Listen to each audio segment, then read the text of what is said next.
All right, so we're live. Hey, thank you guys so much for watching today's video. If you're here in the Texas area, I hope that you stayed safe during all the winter storms that we had these last couple of days. That roads were icy and everything like that. So I hope everything worked out for you. So basically, on today's video, I wanted to go over the 5 huge mistakes to avoid when buying a home in 2025. Because I know a lot of people have goals of buying a home this year, and we wanted to make sure that just provide you with some value, give you some different insight and things I've learned throughout the years that can help you along your journey, your home buying journey, especially if it's in 2025. So let's go ahead and hop into it. So one of the first things that's so important when buying a home is making sure that you do that home inspection.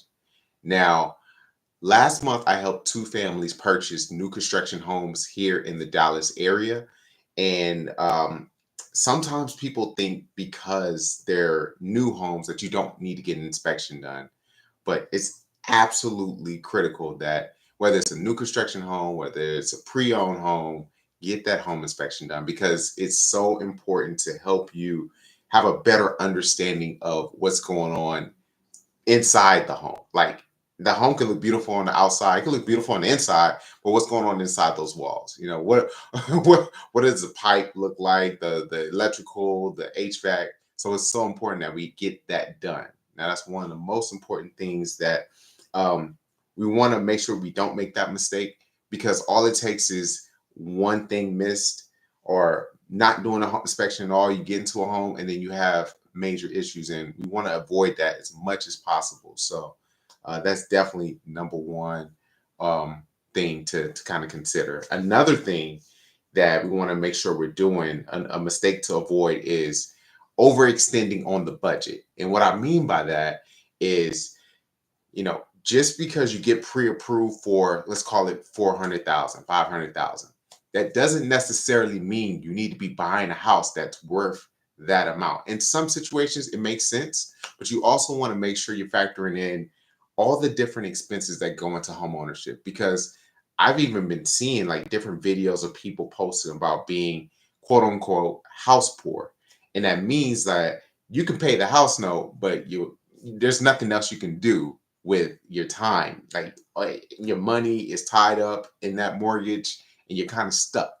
So we want to make sure that we get a home that's affordable on those payments, and they're fixed payments, because there's certain situations where you might get an introductory level interest rate where it's lower, but then it accelerates to another rate. You want to make sure you get a fixed rate mortgage, and ideally, the longer the term, the lower that payment would be. For example, if it was a 15-year term, the payment's going to be higher than it would be on a 30-year term because it's stretched out over payments, over more payments. So just something to factor in. Uh, Not only how much you qualify for, but what are your expenses and how does that factor your life? How does that impact your life and the activities and hobbies that you want to do with your life? Factor all that in when buying a home. So that's the very thing you don't want to miss out on that mistake.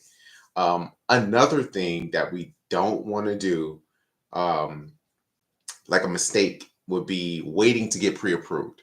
Now, when I say that, um, it could be a situation where sometimes buyers want to wait until they find the perfect house and then start the pre-approval process.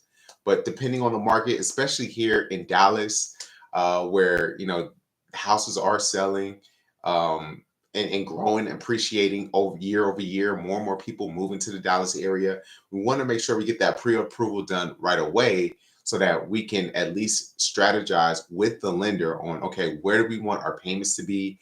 Where do we want the down payment to be? And then as the realtor, I can help you find a home or a location or a community based on what that lender is telling us on the numbers. But if we wait till we find the right home first, by the time you get the pre-approval and everything done, there's a possibility that house might be gone, especially if it's a really good house and it just hit the market. So getting that done right away definitely helps relieve that. So just something to kind of keep in mind.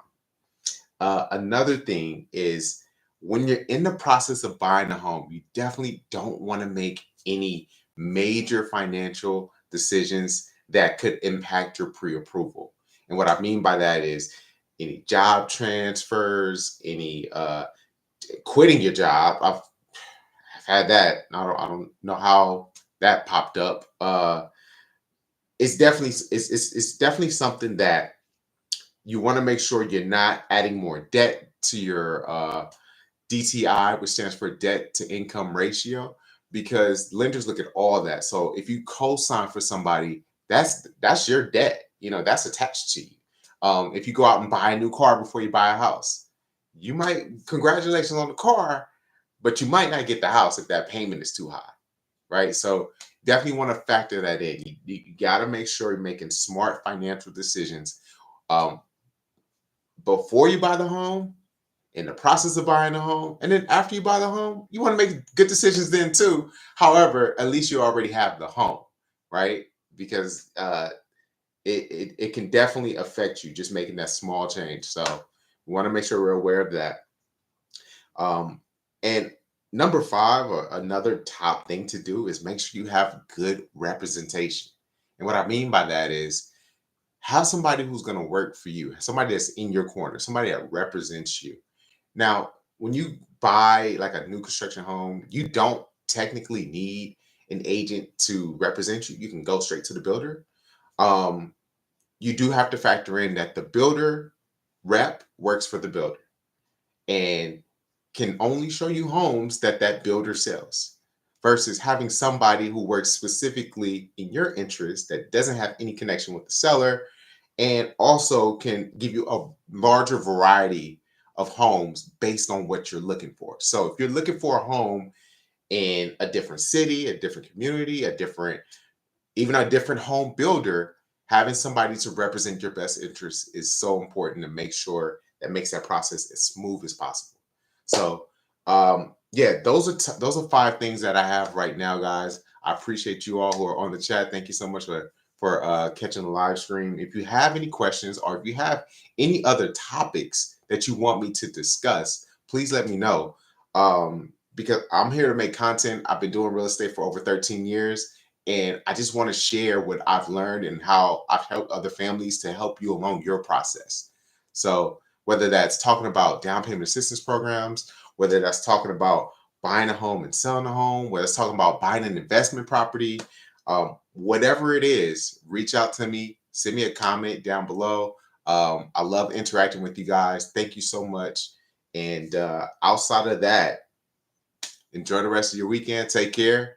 Let's make it happen.